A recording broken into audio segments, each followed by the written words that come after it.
Hey y'all, it's Latoria Q back with another video, baby.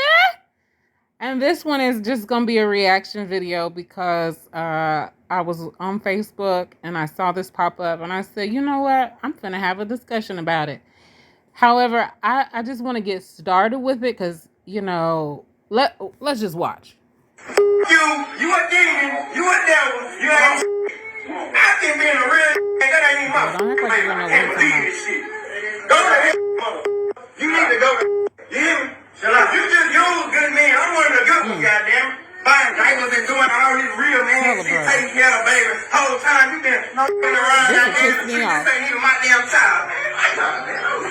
Ladies, we gotta keep doing this. Do it, devil. This whole time you understand you mad, bro. Come on. Let's get into it real quick. So the man that's upset, he yelling at this girl with the long hair and this baby right next to him. Now, baby, you could have looked at this baby. I know. I ain't gonna go there. I watch enough paternity court to know.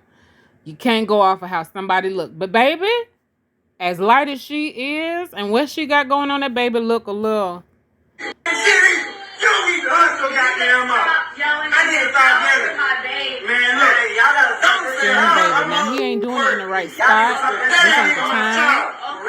But it might be what's saving her life. Hard-earned money, and this ain't even my child. The baby crying because the baby is ashamed of her mother. That ain't even my goddamn child. No, girl, don't stop that. You want to be ashamed of your mother? You want to use somebody else. I don't understand why women don't have no shame. When you know good and well you have messed with multiple men and you set one up for failure without telling him the truth, that man should have been able to get a paternity test. That man should have known all the pieces of the truth, not just pieces of what you wanted to tell him. He should have known that he might have had a possibility he wasn't that child daddy. This man didn't stepped up to this plate. He sat up here and took care of this baby. He taking care of you. He's being responsible. Now, I don't know the details, so don't get in this comment section talking about what if and what ain't. I don't know about all that, but we're going to speak on what we see because that's what we see, right? But women, you got to stop setting these men up to love you and your children and not being honest with them 1,000%. Had this man probably known the truth, he probably would have been there anyway because obviously he wanted to be there. He thought he had a beauty, but obviously he called it the devil in hindsight. You get what I'm saying? He didn't see what he needed to see to be able to recognize that she was doing demonic ass shit and setting him up for failure. Ladies, you got to quit setting these men up. You know why? Because at the end of the day, they got good hearts and they got good minds to take care of you and your children. But when you go up in there and you disrespect what he's giving you, when you disrespect what he's trying to set up for you and your family, when you disrespect the effort, some of these people don't even get no effort. They know these children are theirs and they don't even put in no effort. But if you see somebody who's willing to give you the effort and you don't respect it, appreciate it, and value it, you find out how hard life can really be because you done set yourself up for some failure. Now, if he wanted to slap the fire out of her, he wrong. Look at how she's sitting there. She ain't even nervous. That means she know what she's doing.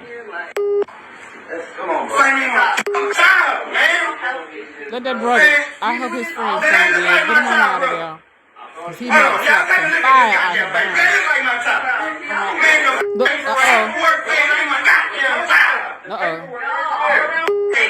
girl, sit down. Sit down. Sit down.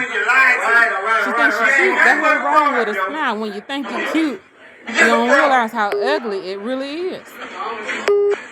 Being cute, what got you in trouble, baby? Sit down. Sit down, honey. Sit down. Look now. That baby blood pressure going up. His blood pressure going up. All of it.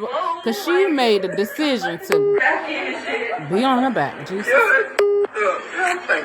I pray that brother get some peace. That hurts. See, listen to him. He already crying. Ladies, look, I'm sick of y'all. I'm so sick of y'all. I ain't saying we don't need help, and I ain't saying we don't need love and compassion. I'm being as compassionate as possible. Now somebody might ask me, well, how would you know what he feeling? Baby, let me tell you, I'm a mother, okay? Had I been in the hospital and somebody brought me the wrong baby, I would have been bothered, okay?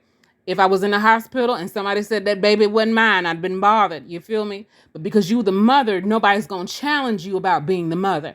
However, when you the father, because you don't carry that baby, you don't know exactly what she was doing, you were blindly trusting her, you set yourself up. Now, I ain't saying if you got a healthy relationship, don't trust your partner. I ain't saying that. But what I'm saying is if you ain't married, I know that don't mean nothing these days either.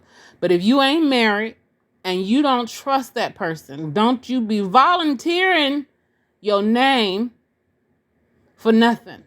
Go and get you the DNA test. I said that either way. I think the hospital should be giving out DNA tests from the very beginning.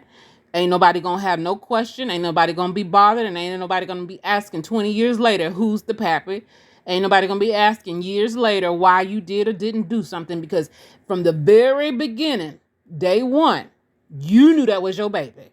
From the beginning, day one, you knew that wasn't your baby. So whatever you choose to do with the knowledge that you have of yes, that's your child, or no, that's not your child, you can do what you need to do with the right knowledge. I'm saying again, you can do what you're supposed to do with the right knowledge. Why? Because then you know for sure that's your baby. Let's finish. Man, you only bills too, don't you? I thought I was doing some real shit, man. What? You ain't gonna come on, you know you're a real act though, man. You take care of the responsibility, bro. What you mean? Listen to my man talk, I ain't even my goddamn baby, man. This girl so goddamn devil. Yeah, she look just like you, though. Man, that don't look like me. Now look, I caught the back of the baby head and said the baby don't look like him. Look how he breaking down. He knew that baby wasn't his from when that baby came out the womb. He knew that baby didn't even look a spitting image like him because it looked like the mama. Ain't nothing wrong with your baby looking like you. But gal, if you know that baby look like you and don't look nothing like the specimen of semen that you done got, you already know. You better be testing that, man. My child, bro. I'm hurt, man. He hurt. Ooh, Breathe, man. man. I'm with a little implant, I'm big. Breathe, baby. Yeah. So many women do not take note of a man's pain. We so caught up in our own mess and our own drama and our own personal perspectives that we don't even take time to consider how what our decisions was hurting somebody else. Because now him and that baby's bond is going to be altered. Now you want to be selfish and thinking you cute and getting what you want. Now you that's fine if you ain't bringing no other child in the world. But when you bring in a child, all that cute, all that thoughting, all that host, stop. It has to stop. You don't get the option no more. This is not a game. You're dealing with real people in real life. Her feelings is hurt. And look at her. She ain't have no ounce of compassion and sympathy. Oh, that bothers me because I got a son and I dab one of them little heifers. I don't double dog dare you, because if you meet my challenge, I might have to smack the fire out you. Come on. This shit got me hurting this. Come on, bro. Where his mom and grandma in that? Man, this ain't gonna be alright for a while, man. I've been buying shit for that child, man. You about to be saving a lot. Now somebody gonna ask, why does he, when he crying, why he's, I've been buying for that? Because man sometimes he equates his power. Sometimes he equates his manhood. Sometimes he equates his masculinity on the strength of how he provides. And sometimes a man equates his power and his strength, his joy, his life is in his home. How you come home matters.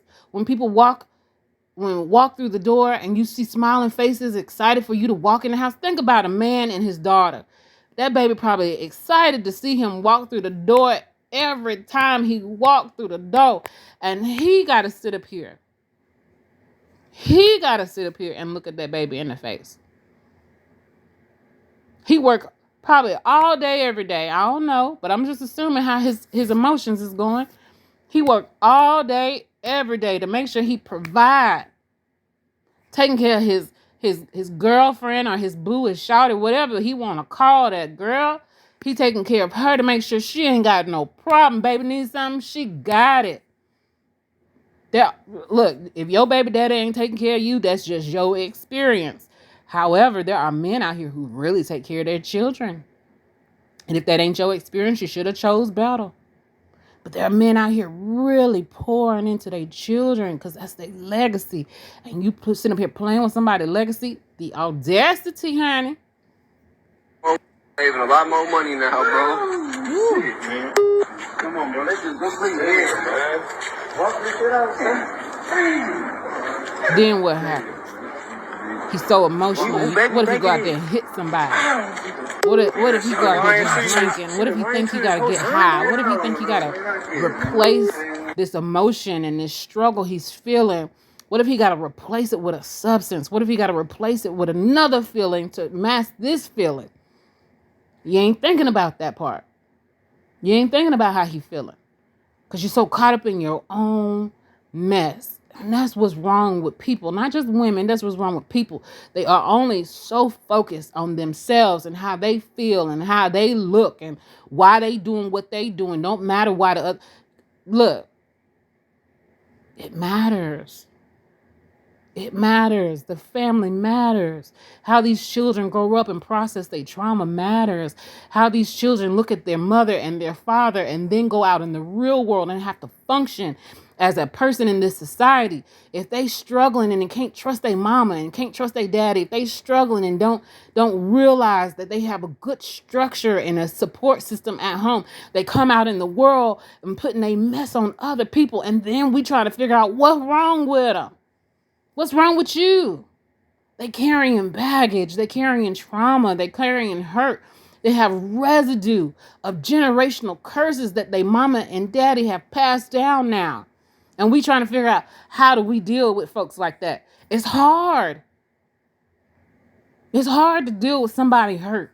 It's hard to deal with somebody who's been struggling with pain since they was 18 months and 9 months. They around all that yelling and fussing and cussing and that arguing. And they sit up here, can't even be around people and deal with people who have healthy emotions. They don't even know how to cope with people with healthy emotions. They only know how to function in dysfunction. That ain't right and that ain't fair. And we got to do better. These kids is watching us. They watching us. And I'm watching you. And I'm going to call you out. And here's why I'm so passionate about it. And I'm going to let you go. For 22 years, I worked with children who had been coming from dysfunctional households, from mental and behavioral abuse. And so they get into structures and settings of being away from their family and bring that dysfunction with them.